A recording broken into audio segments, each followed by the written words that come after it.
ग्रामांचल भित्तिभूमिर विकास राज्य सरकार प्रयास आम ओडिशा नवीन ओडिशा कार्यक्रम आधार में केन्द्रापड़ा जिला केन्द्रापड़ा ब्लॉक अंतर्गत गुलनगर और गांगपड़ा पंचायतर पंचायत स्तरीय सचेतनता शिविर अनुष्ठित हो जाए। पंचायत स्तरीय सचेतना शिविर माध्यम पंचायत रे पूर्व होइतिबा विकासमूलक और विभिन्न उन्नयनमूलक कार्यक्रम गुड़िकर सरकार तरफ आसुथिबा विभिन्न योजना संबंध में पंचायतवासी को सचेतनता कराई विभिन्न कार्यक्रम माध्यम एलईडी टेलीविजन माध्यम प्रदर्शित सहित माननीय मुख्यमंत्री नवीन पट्टनायक और 5T और आम ओडिशा नवीन ओडिशा अध्यक्ष बीके पांड्यान जनहितकारी योजना संपर्कित वार्ता को लोकलोचन को यह सचेतन शिविर माध्यम पंचायतवासी को अवगत कर राज्य सरकार विभिन्न जनमंगलकारी योजना माध्यम ग्राम पंचायत विभिन्न योजना जमीक जगन्नाथ संस्कृतिर संरक्षण धार्मिक स्थली गुड़िकर रूपांतरीकरण महिला सशक्तिकरण भित्तिभूमिर विकास स्वास्थ्य केन्द्र भित्तिभूमिर विकास इत्यादि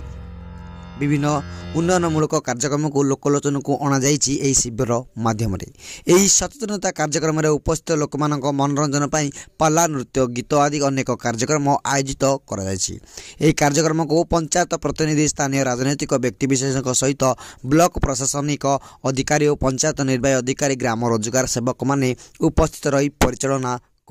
अश्विनी कुमार पात्र सरपंच गांगपड़ा ग्राम पंचायत।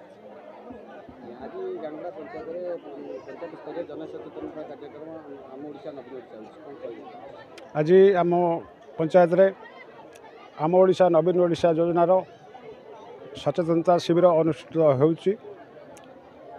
यार मुख्य उद्देश्य माननीय मुख्यमंत्री श्री नवीन पट्टनायक जो युगांतकारी पदक्षेप मान नहीं जो योजना मान करिसेंती से विषय लोक मान सचेतन करवा से आम आशीष महांती पूर्वतन अध्यक्ष केन्द्रापड़ा पंचायत समिति।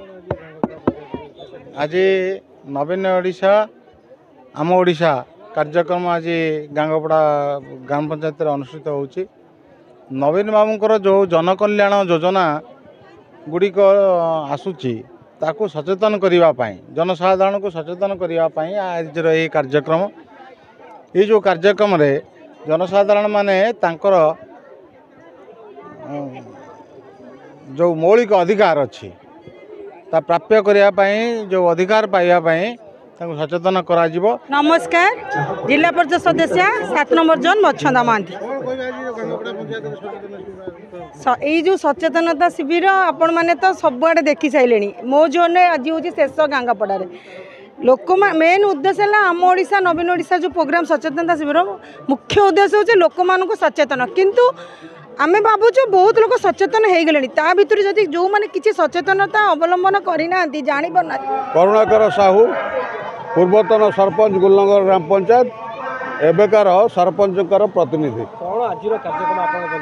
आजिकार कार्यक्रम होउची ग्राम पंचायत स्तरीय सचेतनता शिविर राज्य सरकार तरफ प्रति पंचायत रे ए कार्यक्रम सचेतनता वृद्धि करने चालू है। गीतांजलि सेठी अध्यक्ष जिला परिषद केन्द्रापड़ा।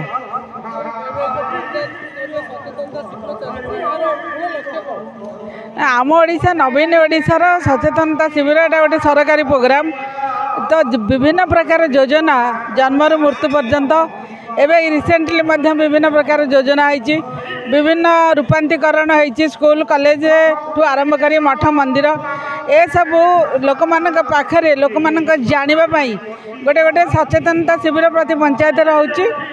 आर लक्ष्य हूँ लोक सचेतन हेबे जे आम पछरे आम सांगे नवीन सरकार अच्छी।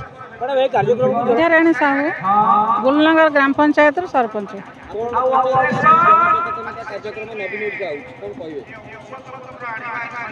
सरकार ग्रामांचल विकास नवीन ओडिशार जो रही कार्यक्रम किपर लोकों पाखे पहुँची पार यह सरकार निर्वाचन पूर्व एक प्रचार प्रसार धार्मिक कार्यक्रम यह खूब भल कार्यक्रम रही नवीन ओडिशा कार्यक्रम जहाँफल ग्रामांचल महिला को आज सचेतन